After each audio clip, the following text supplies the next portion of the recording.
자, 안녕하세요. 이주환 교수입니다. 원만희님, 교수님 알고 싶었던 인허가 관련 강의 잘 듣고 있습니다. 이번에 인허가 강의 듣고 계시네요. 자, 충남 논산시 상월면 숙진리 167-1번지 생산관리지역 중부전산지 임야 위 토지에 궁금사항이 있어서 문의드립니다. 지목을 현재 임야에서 전으로 지목 변경이 가능할런지요? 농막 6평 이하 설치가 가능할런지요? 소형 관정은 설치 신고가 가능할런지요? 좋은 강의 항상 감사드립니다. 자, 아주 좋은 질문이고요. 논산이네요. 저희 외가가 논산이어서 제가 유년 시절에 방학 때 논산 놀러 가는 게 항상 그 소풍 가는 것보다 더 설레고 기다렸던 동네인데 바로 그 옆 동네네 보니까 뭐 논산이 이제 대전의 위성도시고 계룡시가 크면서 논산이 좀 밀리긴 했지만 예전에 이제 부여, 공주, 논산이 같은 또래였는데 공주는 세종신도시 때문에 엄청 떴고 부여는 옛날에 굉장히 제일 앞서갔지만 문화재가 많다 보니까 개발이 안 되고 있습니다. 그에 대비해서 논산은 대전의 위성도시로서 제법 개발이 많이 되고 있는데 지금 현재 보니까 여기 지금 숙진리 논산시 상월면 숙진리 167-1번지 먼저 토지용계획 확인을 좀 보도록 하겠습니다. 충남 논산시 상월면 숙진리 161-1번지.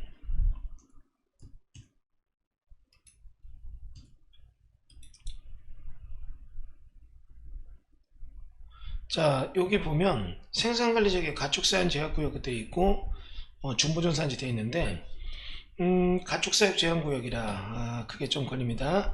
가축사육 제한구역이라는 것은 농업적 생산을 위해서 주변에 가축 기르는 걸 막는 데이니까 농업적인 게 굉장히 좀 많이 이렇게 장려되고 있는 그런 땅이라는 얘기인데요.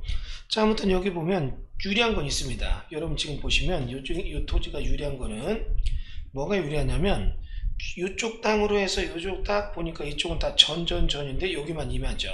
그러니까 임야 속에 전인데 임야 속에 껴있는 거랑 이게 임야가 전에 껴있는 거랑 차이가 있습니다. 여기는 전인데 다 여기만 임야니까 여기에 대해서는 한 가지 유리한 점이 있습니다. 임야에서 전으로 지목 변경할는지요? 제가 직접 가보진 않았지만 여기는 거의 영농을 하고 있는 땅 같아요. 그러니까 이 땅은 전으로 바꾸는 게 어렵지 않을 것 같습니다. 두 가지 방법이 있어요. 제가 잘은 모르지만 이 땅에 대해서 오랫동안 농사를 짓고 있었다면 그 농사 짓는 땅으로 이용된다는 걸 이용해서 지목을 전으로 바꾸는 게 있어요. 한시적으로 유예기간 중에 바꾸는 방법이 있고 그런 제도를 좀 이득을 보기는 시기가 안 맞다면 여기다 개간허가 받아서 전으로 바꾸면 돼요. 어려운 건 아닐 것 같습니다. 그러니까 여기는 제가 볼 때 거의 다 원래 옛날부터 임야였는데 임야 상태로 있다가 전이 된 것 같아요. 근데 다 전으로 바꿨는데 같은 번지가 1년의 번지가 딱 맞는데 167이라는 번지 사이클도 맞죠? 근데 1번지인데 여기 3번지 같은 데는 전이 돼 있으니까 이것도 개간허 받아서 전으로 바꾸는 건 어렵지 않게 느낍니다. 그래서 나 이거 임야지만 전으로 바꾸겠습니다. 그래서 개간허가 담당 부서에 대한 얘기 산지관리과에 가면 이거 해줄 거예요. 근데 이걸 바꾸는데 전으로 바뀐다면 6평 이하의 농막 설치가 가능할지요? 가능할 걸로 보입니다. 여러분 농막에 대한 거는 도로 조건이 안 맞는다 하더라도 여기 면적의 비도식이고 농막 같은 거 만드는 것들은 이거는 특별히 큰 문제는 없어요. 가능할 겁니다. 농지로 바꾸면 농지 전용허가 받아서 이렇게 하는 거니까 농막 만드는 건 어렵지 않을 것 같은데 다만 이게 걸려요. 개간허가를 받으면 임야를 전으로 바꿨다 그러면 5년간은 이제 그 모양의 형태로 계속 써야 되는데 농막은 실질적으로 농지 위에다가 이렇게 간이 시설처럼 이렇게 짓는 거니까 이거는 어렵지 않은 걸로 보여요. 근데 문제는 물을 써야 되는데 소형 관정은 신고 설치가 가능할런지요? 이게 이제 문제입니다. 개발행위가 기준인데 앞에가 농림지역이에요. 그래가지고 농사를 짓고 있는데 이 국어가 농수로 국어 같아요.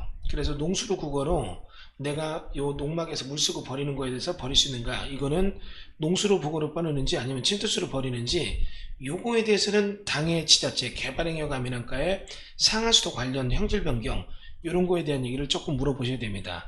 우리 이번에 보면 인허가 완결편에서 상하수도에 대한 얘기가 나왔었잖아요. 이거는 이제 지자체 조례가 다르고 이 지역의 정황을 제가 직접 조사는 안 해봤지만 옆에가 농림지역이고 농림지역의 국어가 이렇게 있는데 이게 이제 농림지역을 위한 국어다 보니까 개발이 어려울 것 같다는 생각이 조금 그 소형관정 신고에 대해서는 좀 어렵지 않을까 이런 생각도 좀 들긴 드네요. 자, 아무튼 뭐 이거는 여러분이 좀 문의해 보셔야 돼요. 그러니까 간단히 질문에 답변 드리면 지목을 임야에서 전 바꿀 때는 그냥 내 맘대로 바꾸는 게 아니라 일정하게 지자체에서 여기가 오랫동안 농사졌다는 게 인정되면 바꿔주는 지자체들이 있어요. 그럼 임야지만 전으로 바뀌는 거고 또 그게 아니어도 한식으로 바꿔주는 지자체가 또 있어요. 일정 기간 2011년도에 한동안 하면서 11월까지 해서 쫙 바꿔준 거 인후보종 세워서 여기 5년 이상 농사졌다 입증되면 바꿔주게 했었거든요. 자, 그런 거 내용 살펴보셔야 되고 또 하나는 이게 이제 중요한 얘기입니다. 개간허가 받아서 직접 바꾸는 방법도 있어요. 근데 여기는 개간허가가 되는 게 어렵지 않은 게 주변이 다 이미 다 전입니다. 그럼 이런 경우에 개간허가는 거의 되거든요. 근데 주변에 임야인데 임야 속에서 하나의 필지 임야를 개간허가 내는 건 이건 쉽게 안 될 수가 있습니다. 여기는 준보전산지고 특별히 어려운 건 없을 것 같아요. 나무도 거의 없는 것 같고요. 다만 농막을 만들 때 관정을 신고 설치하는 거에 대해서 요거는 개발행위가에 대한 얘기를 좀 알아보시는데 농막 하나 정도 만들 때 물은 지하수 파서 쓰든지 뭐 이렇게 하면 되고요. 버리는 건 정화조도서 버리든가 이러면 되는데 약간 껄끄럼한 게 바로 옆에 농림지역에 농국어가 있다는 거 이게 조금 걸리네요. 그래서 영농의 효율적 영농을 위해서 물 버리는 거에 대해서 어떻게 하는지 이건 좀 살펴봐야겠죠. 자, 근데 문제는 여기에 보면 이렇게 만들어도 주의통행권 도로 등을 어떻게 들어가나 이런 건 제가 직접 현장을 보지 않아서 좀 모르겠네요. 자, 아무튼 요걸 토대로 해서 지자체의 나머지 사항들을 짚어가다 보면 제 얘기와 조금 다른 얘기가 나올 수도 있습니다. 그건 제가 직접 조사를 안 했기 때문에 모르지만 큰 그림의 큰 틀은 이렇게 해서 큰 가지를 잡고 물어보면서 나머지에 대한 작은 그림은 직접 여러분이 다리품, 발품 팔아서 확인하기 바라겠습니다. 감사합니다.